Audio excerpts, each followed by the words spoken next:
Ular sanca adalah sebutan umum untuk semua jenis ular pembelit yang diklasifikasikan sebagai familia Pitonidae. Sanca tersebar luas di daerah beriklim panas dan tropis Afrika, Asia, dan Australia. Salah satu spesies sanca, yaitu sanca kembang Malayophyton reticulatus, merupakan ular terpanjang di dunia.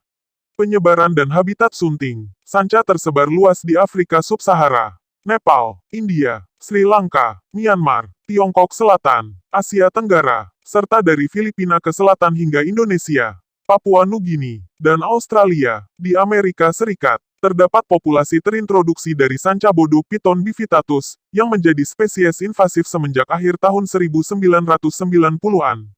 Sebagian besar spesies sanca adalah predator penyergap, yang mana biasanya tidak bergerak dalam posisi menyamarkan diri kamuflase, dan kemudian menyerang mangsa yang lewat secara tiba-tiba. Serangan sanca pada manusia, meskipun diketahui pernah terjadi, sangat jarang, namun dapat terjadi jika sanca tersebut merasa terancam. Makanan ular sanca. Sanca menggunakan giginya yang tajam, melengkung ke belakang, 4 baris di rahang atas, 2 di bawah, untuk menangkap mangsa yang kemudian dibunuh dengan lilitan constriction setelah seekor binatang ditangkap untuk ditahannya. Sanca dengan cepat membalutkan sejumlah lilitan di sekelilingnya. Kematian terjadi terutama karena berhentinya detak jantung.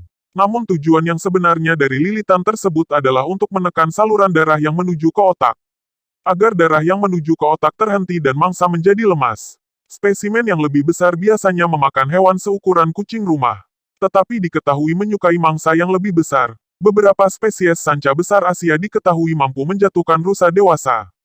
Dan sanca batu Afrika diketahui mampu memakan kijang atau antelop.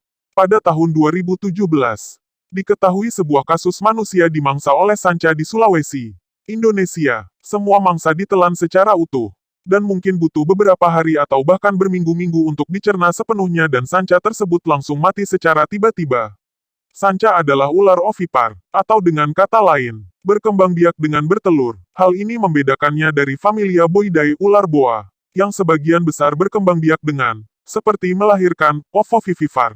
Karena yang sebenarnya terjadi telur dibiarkan di dalam perut sampai menetas. Dan setelah menetas barulah anak ular keluar dari bagian kloaka. Hal ini yang menyebabkan ular boa berkembang biak seperti melahirkan ovovivipar. Setelah bertelur, ular betina biasanya mengeraminya sampai menetas. Hal tersebut dicapai dengan menyebabkan otot-otot menggigil, yang meningkatkan suhu tubuh hingga tingkat tertentu. Dan demikian juga pada telur. Menjaga telur pada suhu yang konstan sangat penting untuk perkembangan embrio yang sehat. Selama masa inkubasi, ular betina tidak makan dan hanya meninggalkan telur-telurnya untuk berjemur demi meningkatkan suhu tubuhnya. Sebagian besar spesies sanca merupakan hewan peliharaan eksotik. Akan tetapi, perlu kewaspadaan dalam memelihara spesies berukuran besar, karena ular tersebut bisa menjadi berbahaya. Kasus-kasus langka di mana spesimen besar membunuh pemiliknya pernah didokumentasikan.